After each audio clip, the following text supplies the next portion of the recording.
সাবেক রাষ্ট্রপতি মোহাম্মদ আব্দুল হামিদের আকস্মিক দেশত্যাগ নিয়ে রাজনৈতিক অঙ্গন থেকে শুরু করে প্রশাসনের অন্দরমহল পর্যন্ত চলছে তীব্র আলোড়ন। নিষেধাজ্ঞা থাকা সত্ত্বেও কিভাবে তিনি বিদেশে পাড়ি জমালেন সেই প্রশ্ন যখন সর্বত্র। এ সংক্রান্ত এক চাঞ্চল্যকর গোপন নথি যা পুরো ঘটনা প্রবাহে নতুন মোড় এনে দিয়েছে। আজকের আয়োজনে আপনাদের সঙ্গে আছি বাপ্পি আখন্দ।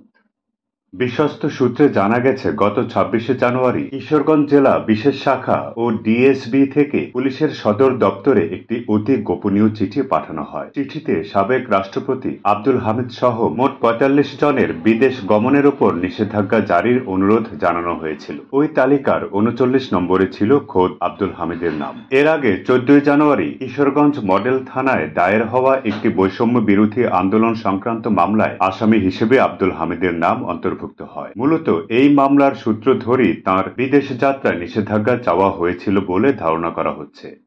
আশ্চর্যের বিষয় হল, টিএসবির পাঠানো সেই অতি গুরুত্বপূর্ণ চিঠি এবং নিষেধাজ্ঞা বিমানবন্দর ইমিগ্রেশন শাখা পর্যন্ত পৌঁছায়নি, অথবা পৌঁছালেও তা কার্যকর করা হয়নি।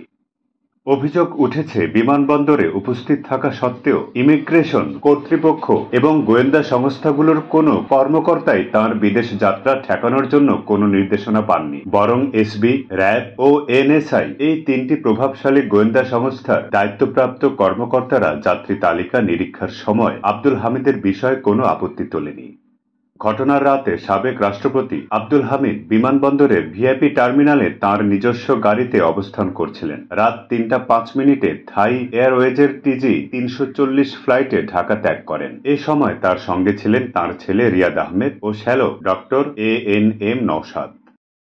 ঘটনার পরপরই নড়ে চড়ে বসেছে প্রশাসন। প্রাথমিক গাফলতের অভিযোগে মাঠ পর্যায়ে দায়িত্বে থাকা পুলিশের ৪ কর্মকর্তাকে শাস্তির আওতায় আনা হয়েছে। এছাড়া ৩ সদস্যের একটি উচ্চ পর্যায়ের তদন্ত কমিটি গঠন করা হয়েছে। আব্দুল হামিদ ২০১৩ এবং ২০১৮ সালে পরপর ২ মেয়াদে গণপ্রজাতন্ত্রী বাংলাদেশ রাষ্ট্রপতি হিসেবে দায়িত্ব পালন করেন। ২০২৩ সালের ২৪শে এপ্রিল মোহাম্মদ শাহাবুদ্দিন দেশের নতুন রাষ্ট্রপতি হিসেবে শপথ গ্রহণ করেন। এ ঘটনায় রাষ্ট্রের নিরাপত্তা ব্যবস্থা, বিভিন্ন গুরুত্বপূর্ণ সংস্থার অভ্যন্তরীণ সমন্বয়হীনতা এবং সম্ভাব্য প্রভাবশালীদের নগ্ন হস্তক্ষেপের বিষয়টি আবারও জনসমক্ষে প্রকটভাবে সামনে চলে এসেছে, যা একটি নিরপেক্ষ ও গভীর তদন্তের দাবি রাখে। গোটা জাতি তাকিয়ে আছে এই রহস্যের শেষ দেখতে। দেশ বিদেশের সব খবর জানতে আমাদের সঙ্গে থাকুন। ভালো লাগলে আমাদের চ্যানেলটি সাবস্ক্রাইব করুন, লাইক, কমেন্টস ও শেয়ার করুন। আরও নিউজ পেতে আমাদের চ্যানেল ও ফেসবুক পেজ fpnews24.com সার্চ করুন। আপনাদের আবারও অভিনন্দন। আপনাদের সঙ্গে ছিলাম আমি বাপ্পি আখন্দ।